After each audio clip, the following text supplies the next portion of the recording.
E aí galera, beleza? Bem-vindo ao Historizado Company, a história de tudo, para mais um aulão Enem para vocês aí, para você passar na sua prova do Enem, passar na sua prova do IFES, passar na sua prova do concurso, passar na sua prova do ensino médio, passar boi, passar boiada, é isso aí. E aí, nós entramos então na segunda parte da Reforma Protestante, dá seu like aí se está gostando, tá ok? Se inscreve no canal, nós veremos justamente aqui a Contra-Reforma aí. A Contra-Reforma da Igreja Católica, isso aí. Né? A Contra-Reforma se dá em 1545 no Concílio de Trento, ó. Em 1545 no Concílio de Trento. Então veja bem, vamos entender um pouco. Pô, a Reforma Protestante começou ali em 1530, 1535, só foi se ampliando. A Igreja Católica olhou e falou, pô, tem alguma coisa errada acontecendo, cara. Olha só quantos protestos, nós estamos perdendo fiéis para as igrejas protestantes, estamos perdendo influência nos governos, como da Suíça, da Inglaterra, da Alemanha, como nós vimos na Reforma Protestante, e a igreja decide tomar uma atitude. Ela decide rever suas bases e tomar uma ação contra a Reforma Protestante. Então, em 1545, ela vai se reunir na cidade de Trento, o Concílio de Trento é o segundo maior concílio mais importante para a igreja, e nesse momento, então, que ela vai tratar desses assuntos, a igreja decide, galera, rever seus dogmas e rituais. Ela decide rever seus dogmas e rituais, por quê? Porque muitos protestantes estavam questionando esses dogmas e rituais da igreja. Então ela vai rever e decide manter o culto mariano, o culto à Virgem Maria. A igreja decide manter o culto à Virgem Maria, porque a Virgem Maria, ela representa a mulher na igreja, o lado feminino do cristianismo, já que o cristianismo é uma religião muito masculina. Então ela decide manter o culto mariano, o culto à Virgem Maria. E também porque a Virgem Maria, ela representa a redenção da mulher. A igreja diz que se Eva foi a pecadora, né, a Virgem Maria é a redentora, porque ela mostra o papel e a função da mulher, que é ter filhos e criar dos filhos, como ela criou Jesus. Então a igreja decide manter o culto mariano. Outro culto que a igreja decide manter é o culto aos santos. O culto aos santos. Nesse caso, o culto aos santos, ele será mantido principalmente pelos mártires. Porque a igreja considera três modalidades de santos. Aquele que morreu em nome do cristianismo. 2, aquele que escreveu filosofias cristãs e eles acreditam que foram inspirados por Deus. E 3, pessoas comuns ou membros da igreja que fazem milagres e aí vão se tornar santos. Por isso que grande parte dos santos, galera, estão vestidos de romanos. Você olha as roupas, eles estão de romanos. Por quê? Porque foram santos que morreram em nome do cristianismo quando ele era perseguido lá no Império Romano. Então a igreja decide manter o culto aos santos. Também vai decidir manter a transubstanciação. O que seria a transubstanciação? Seria justamente aquele momento da hóstia, o momento do corpo, né, está no pão e o sangue está no vinho. Né? O pão e o vinho representando o corpo de Cristo no momento da missa, é a transubstanciação. O momento também que a igreja vai terminar a Bíblia. É no Concílio de Trento, em 1545, galera, que a Igreja Católica termina a Bíblia. Por quê? A Bíblia, ela já começou lá no Concílio de Nicéia, com Constantino, né, no século III depois de Cristo. E ali eles foram vendo quais eram os textos sagrados, inspirados por Deus, e quais eram os textos apócrifos, aqueles que não são inspirados por Deus. Então, quando deu 1545, a igreja decidiu fechar os livros da Bíblia Católica. Por que isso? Porque Lutero vai traduzir a Bíblia para o alemão, como nós vimos, tá ok? Ele traduz a Bíblia do latim para o alemão, né? Para que mais pessoas pudessem ler a Bíblia. Mas ele vai ter que pedir ao rei do Sacro Império para montar a escola para ensinar a ler e escrever o alemão.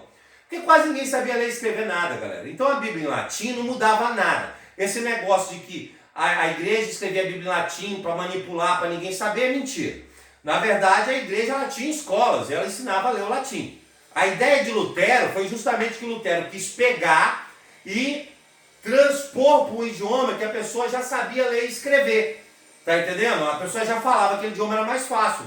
porque em latim tinha que aprender o latim para aí saber ler e escrever, pô, era difícil.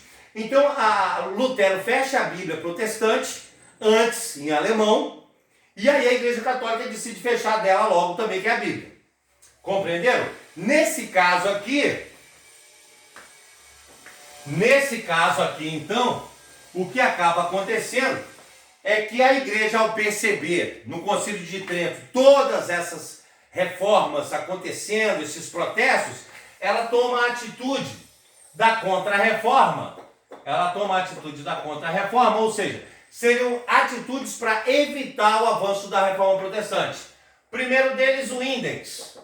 O que seria o índex? A lista de livros proibidos para os católicos lerem. Compreenderam? Claro que o primeiro da lista era 95 teses de Lutero. Se fosse pego com um livro desse, era cadeia, porque a igreja tinha poder jurídico e político, como eu falei. Segundo, a famosa Inquisição, a Santa Inquisição, que tinha o papel de julgar os hereges aí. O papel de julgar os hereges. Quem era o herege? O herege é o cristão que se desvia do cristianismo. Então ele é um herege, ele pode ser julgado pela Inquisição. O judeu e o muçulmano, galera, são infiéis, porque eles seguem o mesmo Deus que o cristão, mas não é cristão. Então o judeu e o muçulmano é infiel. Mas se o judeu e o muçulmano se converterem ao cristianismo e depois voltarem a exercer o judaísmo ou o islamismo, eles passam a ser hereges. Aí eles podem ser julgados. Compreenderam? Por isso que a Inquisição mais famosa é a Inquisição espanhola. Porque na Espanha, quem tomou conta da Inquisição foi o governo espanhol. E a Espanha forçou muita barra para que judeus se convertessem ao cristianismo. São chamados cristãos novos. Isso também aconteceu em Portugal. Os cristãos novos. Aí depois, os judeus voltavam a exercer o judaísmo, era quando o governo espanhol prendia e julgava na Inquisição, matando esses judeus e confiscando seus bens para financiar as viagens espanholas também. Compreenderam? Então o que os nazistas vão fazer um pouco no século XX, a Espanha já fez ali pelo século XIV, XV, XVI afora, já foi acontecendo. Então a Inquisição era para julgar os hereges. E o principal nome da Inquisição foi o padre Torquemada, que criou o livro Males Malévolos, que era o livro que conseguia identificar os hereges, as bruxas e bruxas. Então a Inquisição matou, mas também não é esse drama todo, né? E aí, claro que eu estou falando que matou, não é essa dúvida, mas não foi assim. Tanto que Galileu ficou vivo, Lutero ficou vivo, foram pessoas que poderiam ter sido julgadas pela Inquisição. E por fim, a criação da Companhia de Jesus, pelo então Padre Inácio de Loyola. O Padre Inácio de Loyola. E a Companhia de Jesus seria uma espécie de ordem, sociedade de estudo para levar o cristianismo para o mundo. Porque nesse momento a Europa perdia fiéis, perdia espaço na Europa, e ela viu um novo mundo descoberto pelos navegantes portugueses e espanhóis, povos a serem convertidos ao cristianismo. E é o que ela vai fazer. Mas não só por uma questão de interesse de ter fiéis, galera. Quando o europeu começou a navegar no mundo, ele viu que só existia cristianismo na Europa. Não existia cristianismo no mundo. Então a igreja se perguntou, caramba, como nós vamos fazer no dia do juízo final? É um papel nosso da igreja converter o mundo ao cristianismo, para todos os homens se salvarem. Então observe bem, existe um interesse político e econômico na conversão dos povos descobertos? Existe.